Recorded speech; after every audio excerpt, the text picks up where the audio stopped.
नमस्कार दोस्तों, आप सभी का स्वागत है आपके अपने YouTube channel study with Prabhakar में। आज की इस क्लास में सीटेट दिसंबर 2024 के लिए बाल विकास एवं शिक्षा शास्त्र के कुछ महत्वपूर्ण प्रश्नों को देखेंगे, जो प्रश्न आपके एग्जाम के दृष्टिकोण से बहुत ही महत्वपूर्ण है। इसलिए आप सभी इस वीडियो को पूरा एवं लास्ट तक जरूर देखें। वीडियो अच्छा लगे तो वीडियो को लाइक करें और चैनल पर पहली बार हो तो चैनल को सब्सक्राइब जरूर करें। आइए शुरू करते हैं। पहला प्रश्न है, निम्न में से कौन सा लक्षण किसी मापन उपकरण के लिए सर्वाधिक वांछनीय है? वस्तुनिष्ठता, वैधता, मानक, विश्वसनीयता। वैधता किसी मापन उपकरण के लिए सर्वाधिक वांछनीय है। इसका सही उत्तर है विकल्प बी। निम्न में कौन सृजनात्मकता से संबंधित नहीं है? मितव्ययिता, उपयोगिता, परवाह, मौलिकता।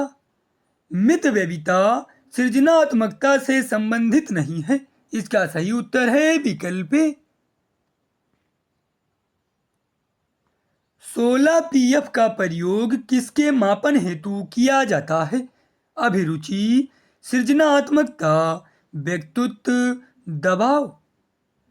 16 पीएफ का प्रयोग व्यक्तित्व के मापन हेतु किया जाता है। इसका सही उत्तर है विकल्प सी। बच्चों के संज्ञानात्मक विकास हेतु उत्तम स्थान है? सभागार, घर, खेल का मैदान, विद्यालय एवं कक्षा का वातावरण। बच्चों के संज्ञानात्मक विकास हेतु उत्तम स्थान है विद्यालय एवं कक्षा का वातावरण। इसका सही उत्तर है विकल्प डी। व्यवहार में होने वाले स्थायी परिवर्तन जो अभ्यास के कारण होते हैं को कहा जाता है? सीखना, क्रिया करना, सोचना, कल्पना करना। व्यवहार में होने वाले स्थायी परिवर्तन जो अभ्यास के कारण होते हैं उनको सीखना कहा जाता है। इसका सही उत्तर है विकल्प ए। चेस तथा कार्ड को निम्न में किसमें वर्गीकृत किया जा सकता है? लड़ाई वाले खेल, बौद्धिक खेल, प्रयोग खेल, गतिमान खेल।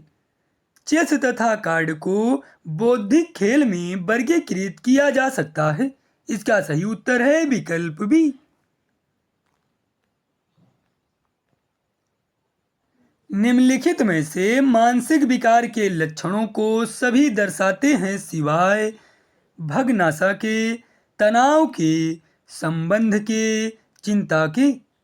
मानसिक विकार के लक्षणों को सभी दर्शाते हैं सिवाय संबंध के। इसका सही उत्तर है विकल्प सी। निम्न में से कौन अधिगमकर्ता को अधिक स्वतंत्रता देता है? व्यवहारवाद, संरचनावाद, सृजनशीलतावाद, क्रियाशीलतावाद। अधिगमकर्ता को अधिक स्वतंत्रता क्रियाशीलतावाद देता है। इसका सही उत्तर है विकल्प डी।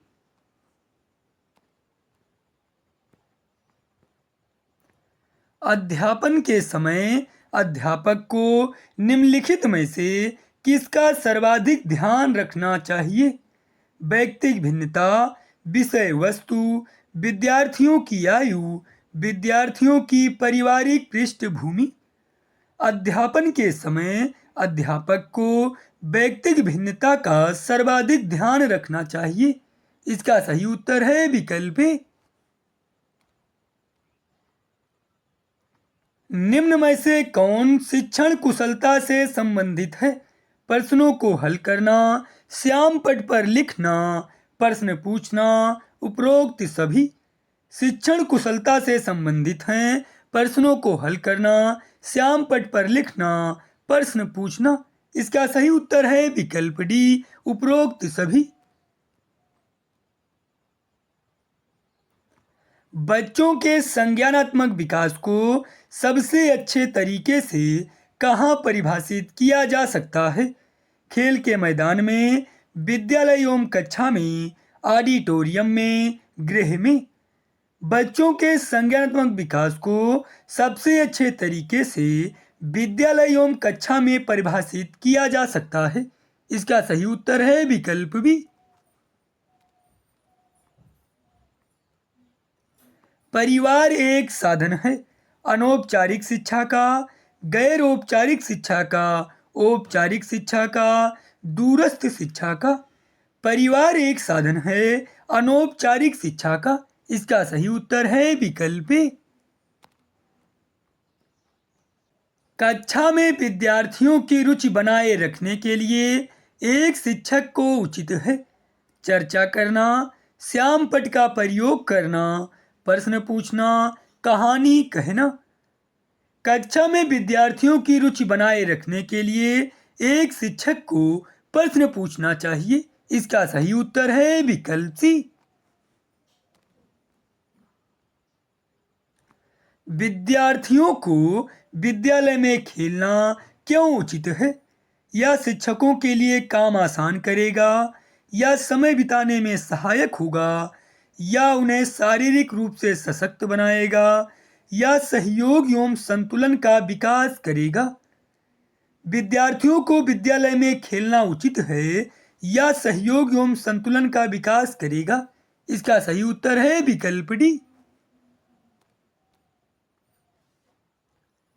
बच्चों में संवेगात्मक समायोजन प्रभावी होता है अनुशासन में, कक्षा शिक्षण में, व्यक्तित्व निर्माण में, उपरोक्त सभी।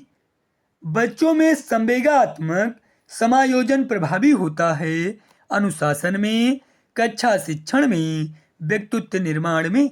इसका सही उत्तर है विकल्प डी, उपरोक्त सभी में।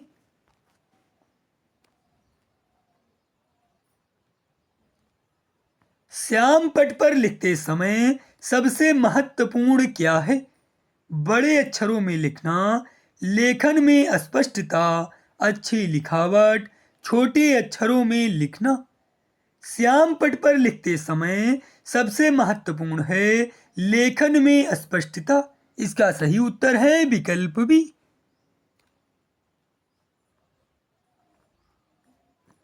किसी विद्यार्थी की सबसे महत्वपूर्ण विशेषता है उत्तरदायित्व की अनुभूति, ईमानदारी, सहभागिता, आज्ञाकारिता। किसी विद्यार्थी की सबसे महत्वपूर्ण विशेषता है सहभागिता। इसका सही उत्तर है विकल्प सी। आपकी कक्षा में एक छात्र देर से आता है, आप उसे दंड देंगे, कारण जानने की चेष्टा करेंगे, उसे पर कोई ध्यान नहीं देंगे, उसके अभिभावकों को सूचित करेंगे। आपकी कक्षा में एक छात्र देर से आता है, आप कारण जानने की चेष्टा करेंगे। इसका सही उत्तर है विकल्प बी। विद्यालय में विद्यार्थियों को कैसे अभिप्रेरित करना उचित है? शाश्वत अधिगम द्वारा, प्रासंगिक अध्ययन द्वारा, चुने गए अध्ययन द्वारा, गहन अध्ययन द्वारा। विद्यालय में विद्यार्थियों को शाश्वत अधिगम द्वारा अभिप्रेरित करना उचित है। इसका सही उत्तर है विकल्प ए। बुनियादी स्तर पर मातृभाषा में शिक्षा देना बेहतर है क्योंकि यह अधिगम को सरल बनाएगा, बौद्धिक विकास में सहायता करेगा, बच्चों में आत्मविश्वास का विकास करेगा, प्राकृतिक वातावरण में बच्चों को सीखने में सहायता करेगा। बुनियादी स्तर पर मातृभाषा में शिक्षा देना बेहतर है क्योंकि यह प्राकृतिक वातावरण में बच्चों को सीखने में सहायता करेगा। इसका सही उत्तर है विकल्प डी। अधिगम से संबंधित किसी विद्यार्थी की समस्याओं का सबसे अच्छा उपचार है निदानात्मक शिक्षण, कठोर परिश्रम का सुझाव, ग्रंथालय में निरीक्षित अध्ययन, निजी शिक्षण का सुझाव। अधिगम से संबंधित किसी विद्यार्थी की समस्याओं का सबसे अच्छा उपचार है निदानात्मक शिक्षण। इसका सही उत्तर है विकल्प ए। एक शिक्षक विद्यार्थियों को अनुप्रेरित कर सकता है सही मार्गदर्शन कराकर, पुरस्कार देकर, उदाहरण देकर, कक्षा में भाषण देकर। एक शिक्षक विद्यार्थियों को अनुप्रेरित कर सकता है पुरस्कार देकर। इसका सही उत्तर है विकल्प बी। शिक्षक का सत्तावादी स्तर है प्रधानाध्यापक केंद्रित, छात्र केंद्रित, शिक्षक केंद्रित, अनुभव केंद्रित। शिक्षक का सत्तावादी स्तर है शिक्षक केंद्रित। इसका सही उत्तर है विकल्प सी। यदि कोई विद्यार्थी आपका सम्मान नहीं करता है तो आप परीक्षा में कम अंक देंगे, उसकी उपेक्षा करेंगे, उसे डांटेंगे, उसके अभिभावक से बात करेंगे। यदि कोई विद्यार्थी आपका सम्मान नहीं करता है तो आप उसके अभिभावक से बात करेंगे। इसका सही उत्तर है विकल्प डी।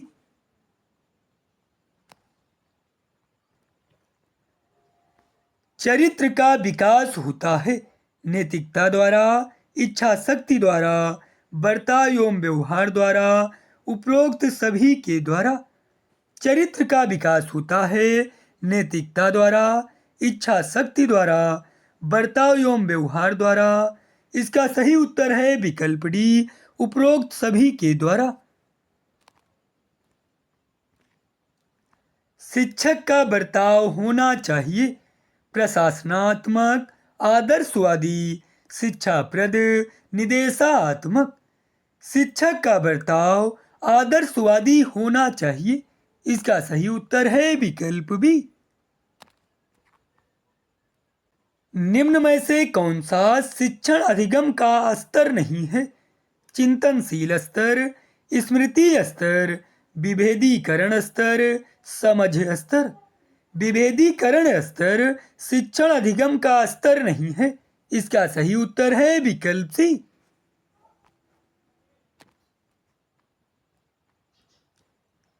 निम्नलिखित में से कौन सा उदाहरण प्रभावशाली विद्यालय की प्रथा का है? व्यक्ति सापेक्ष अधिगम, शारीरिक दंड, निरंतर तुलनात्मक मूल्यांकन, प्रतियोगितात्मक कक्षा। व्यक्ति सापेक्ष अधिगम उदाहरण प्रभावशाली विद्यालय की प्रथा का है। इसका सही उत्तर है विकल्प ए। भाषा विकास के लिए सबसे संवेदनशील समय निम्नलिखित में से कौन सा है?